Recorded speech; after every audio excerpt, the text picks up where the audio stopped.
Hey, I'm Bill. This is Vital Bike Chains. Today, I'm waiting for this chain to get done so I can go to lunch. It's actually past 1 o'clock. I'm starving. So the chain's been in there a while. How long do I need to let it sit in the wax and simmer?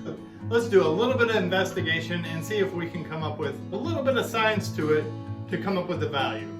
So to begin with, we're going to make one giant assumption, and that is that the temperature that I have set is the right temperature for everybody. And that's definitely not going to be the case. My pot here is set at 150, and based on this thermometer, I actually get 150 degree temperature on the wax itself. That might not always be the case, and also different waxes might require different temperatures. So my first assumption is 150 degrees is the correct temperature for the wax. So now here's my theory. My theory is I want my chain to get up to the same temperature as the wax. So I have my wax set to 150. I want my chain to be 150 degrees. So to me, that means that the wax is going to penetrate the chain. If you were to put a chain in your refrigerator, freezer, and bring it out and put it in a hot pot of wax, well, that wax is not going to immediately sink into that chain. It's just going to form a coating on the outside. That's not what we want. We want that wax to be fluid inside the chain, inside meaning in the rollers, in the pins, fully penetrating the chain.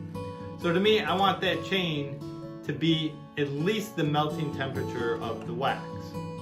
So I guess the question is, how long does that take? How long does it take my chain to reach the temperature of the wax?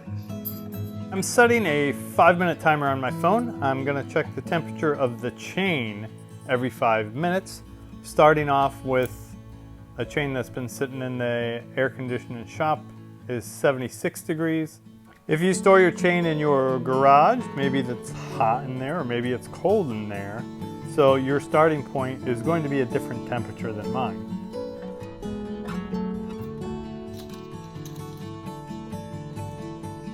And suddenly 5 minutes has passed. So I'm going to check the temperature of the chain again, and it reads 136 degrees.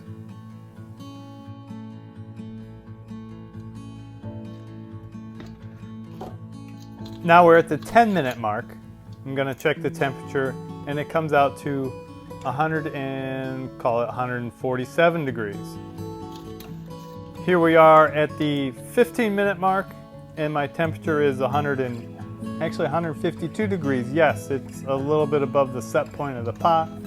The pot is running just a couple of degrees warmer than it should, which 2 degrees is fine by me. If you don't remember all the temperatures I rattled off, that's fine. I put them on the table right here, and you see that it really takes like 15 minutes for the chain to get to that temperature of the wax. My practice has pretty much been to let the chains cook for 20 minutes. And yeah, that's a couple unnecessary minutes, but I'm usually doing something else and it's not really taking any more of my time.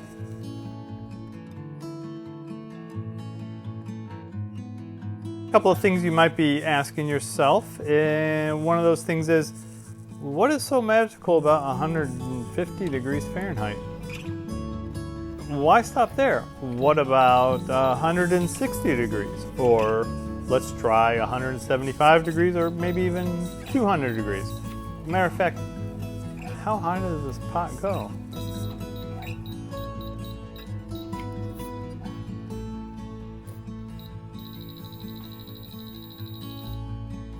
Something else you might be asking yourself is, after I take the chain out of the wax, how long do I need to let it cool?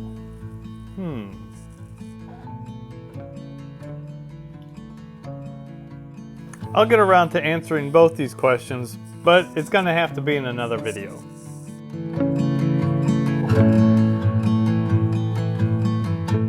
Happy riding, and I'll catch you next time.